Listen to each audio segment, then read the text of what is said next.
So now we're going to talk a little bit about semiconductors. And band theory is a model that helps us to understand how semiconductors do what they do, and it comes out of molecular orbital theory. So the idea here is that the atomic orbitals of the atoms in the crystal combine and get delocalized and spread out over the entire crystal. When we combine atomic orbitals to form molecular orbitals, we get some that are anti-bonding, higher in energy, and some that are lower bonding orbitals. So the idea here, if we look at one lithium atom, here's its valence orbital. Two lithium atoms, when we combine to make the molecular orbitals, we get one that's anti-bonding and one that's bonding. We've got two atoms now with two valence electrons, and so they're going to go into this lower energy bonding orbital. This one's going to be empty. It's at a higher energy. This one I can't explain because I don't know how to explain three making, I don't know how that works. Four, and on. As we get more and more lithium atoms together, the differences in energy between those bonding and anti-bonding orbitals becomes smaller and smaller.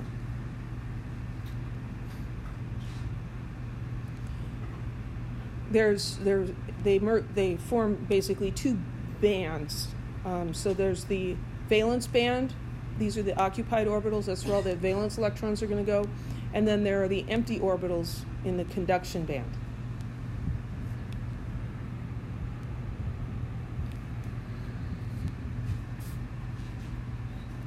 I really need to come up with a picture here. So I'm going to try to draw a crappy picture.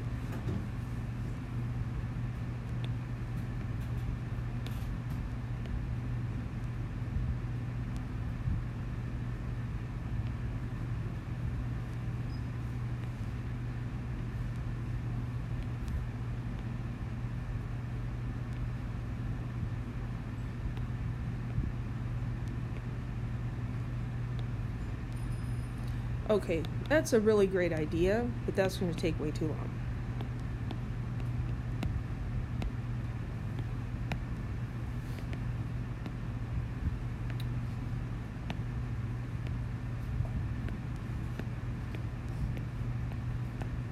So imagine that those are electrons.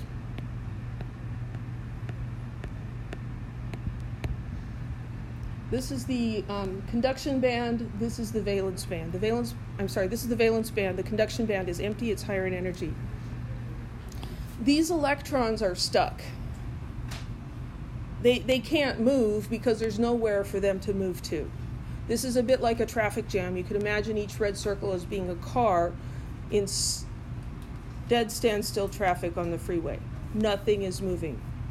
Why can't this car move? Because there's a car directly in front of it. Why can't that car move? Because there's a car in front of it, etc., etc., etc. Somewhere at the end is an issue, right?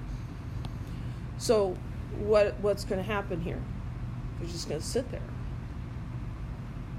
This is where you're looking at the shoulder there that's completely empty, and you're thinking, it would be nice if I could just go over there and drive down the shoulder and I could get where I'm going. Why don't you do that? Because you could get a ticket, right? Right? And your insurance goes up and there's all kinds of bad things that happen. And so there's this barrier that you're not going to do it because you don't want that stuff to happen. These electrons don't move into the conduction band because it's at a higher energy. It's going to cost something, and they don't want to pay that. So keep that bad picture in your mind. So in metals, which conduct, there's no energy gap between the valence and the conduction band. So in our traffic example, there's no penalty for driving on the shoulder. If there was absolutely no penalty for driving on the shoulder, lots of people would drive on the shoulder, right? And traffic would move.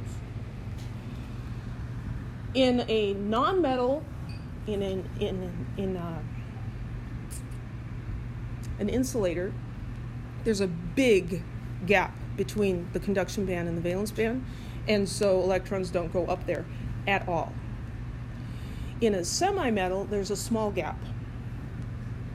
And so it's like, well, there's a $5 fine for driving on the shoulder. You're thinking, yeah, I'm going to be late for class. It's worth $5. I'm going to drive on the shoulder. I'll just pay my toll, essentially, and drive on the shoulder. It's a small barrier, and so some of the electrons go up.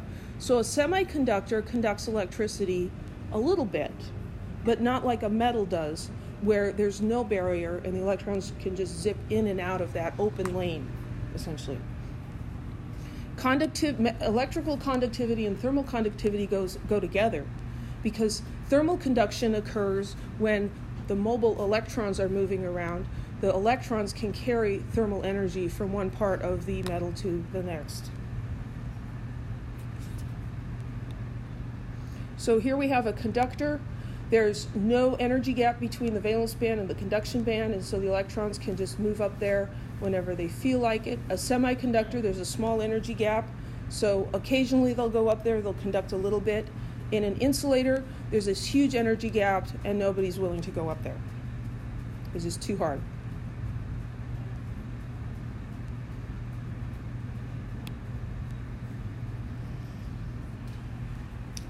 Band gap corresponds to metallic character. So if we look at the group 4A elements, and we start at the top at carbon, which is a nonmetal, it has a band gap of 5.5 electron volts, and as we go down, the band gap gets smaller and smaller. Silicon and germanium are classified as semiconductors, and down here, tin and lead have either no band gap or a very, very small band gap.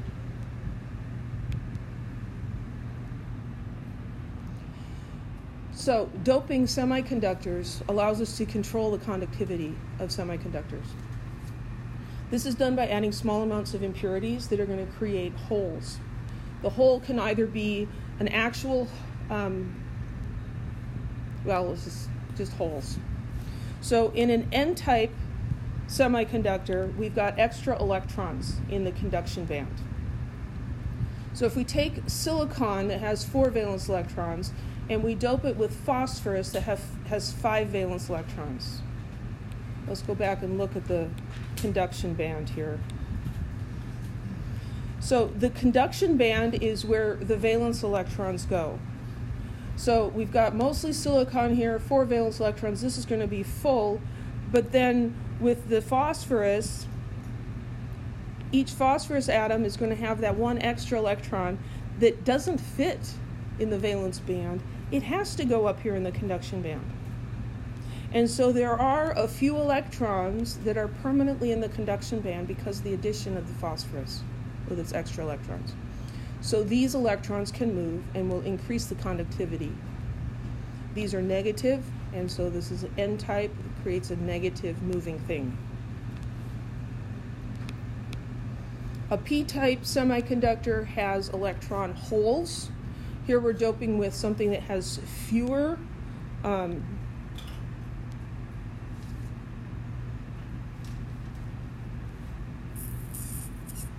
sorry, I'm thinking. It has fewer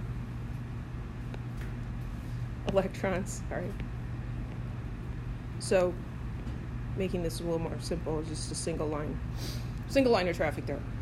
So we've got silicon with 4 valence electrons. Those 4 valence electrons fill up the valence band. The valence band. The conduction band is empty. Yes?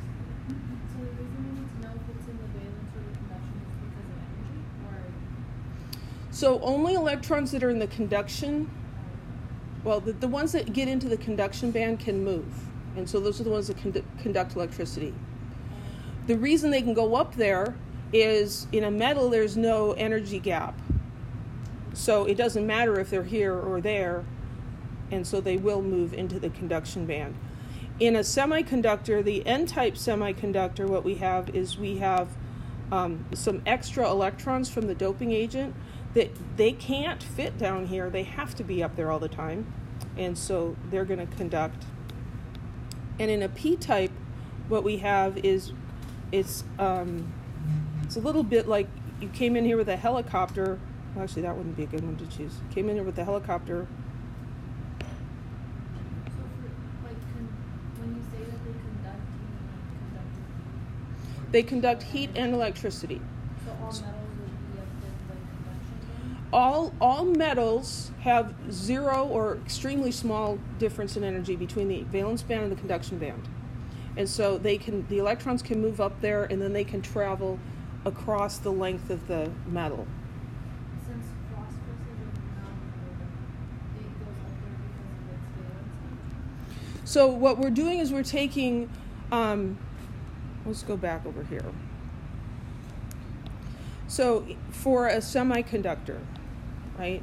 So the semiconductor, we've got,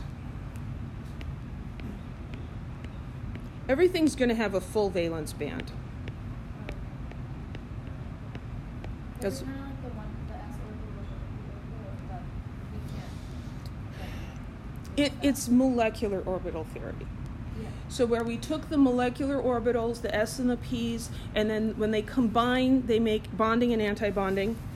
And so this is the antibonding, and this is the bonding. But when we've got a whole bunch of them together, when we talked about molecular orbital theory, we were talking about 2 atoms, right? Here we're talking about a gazillion atoms. And so the difference in energy in those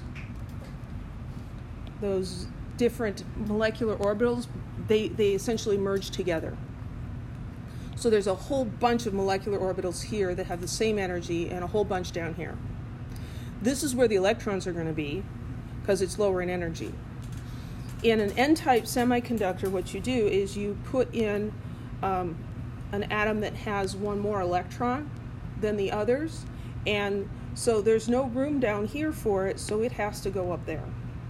So if it has 5 valence electrons or more, then it can pretty much be a semiconductor. Well, if you put it, it's the relationship between the original semiconductor and whatever you're adding into it.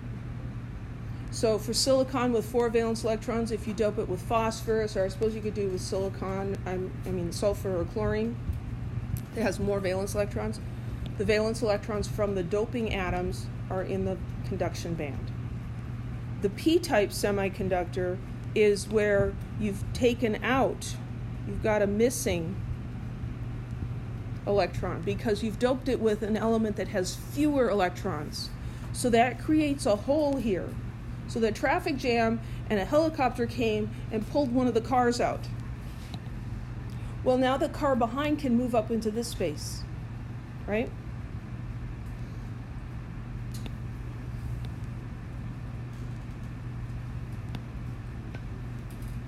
And we can do that over and over again. And it looks like the hole is moving to the left. Doesn't really look like the electrons are moving. It looks like the hole is moving. Do you get the idea there? So the hole is like a positive charge moving. And so it's called a P-type because it forms a hole, positive hole.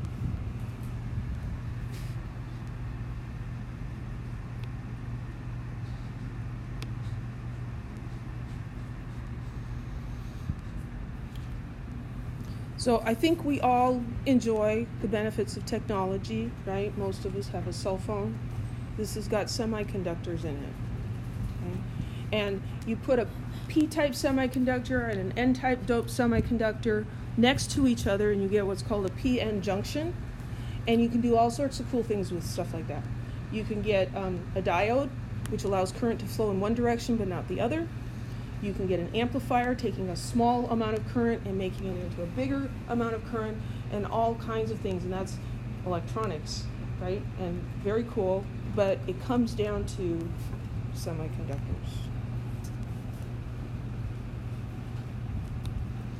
Which element would you dope into germanium to create a P-type semiconductor?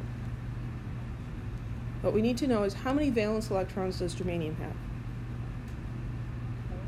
4. It's in group 4. How many valence electrons does indium have?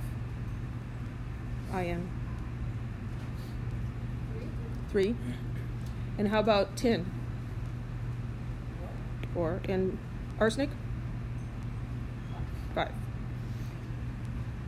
So if we want a P-type semiconductor, We want to add something in that's got fewer electrons, so it'll make these positive holes that can move.